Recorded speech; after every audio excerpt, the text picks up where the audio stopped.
బతుకమ్మ కాడ మనిషి పాట పాడాలన్నట నేర్చుకుని రమ్మన్నారు. ఏ మావకు పొట్టు పొట్టు పాటలు వస్తాయి నేర్చుకపో. అబ్బో వెనకటి పాటకు నోరు తిరిగేది, నువ్వే ఏదైనా అలకటి పాట చెప్పు. ఆ సీరియల్ మీదనే ఒక పాట కైగట్టి వాడే. అబ్బా ఎట్లా పాడాలా నువ్వే చెప్పు.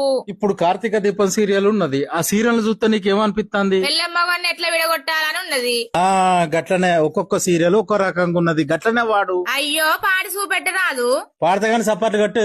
అత్తమ్మను బాధ పెట్టాలంటే ఉయ్యాలో, ముడుముచ్చట్లే వినాలే ఉయ్యాలో, పెళ్ళమ్మగాన్ని విడదీయాలంటే ఉయ్యాలో, కార్తీక దీపం చూడాలి ఉయ్యాలో, ఈ అరణ్లు విడిపోవాలంటే ఉయ్యాలో, ఇంటింటి రామాయణం చూడాలి ఉయ్యాలో, కోడలను గోసవచ్చుకోవాలంటే ఉయ్యాలో, గుండె నిండా గుడి గంటలు చూడు ఉయ్యాలో, మొగన్ని గోసవచ్చుకోవాలంటే ఉయ్యాలో, సీరియల్ అన్ని చూడు ఉయ్యాలో.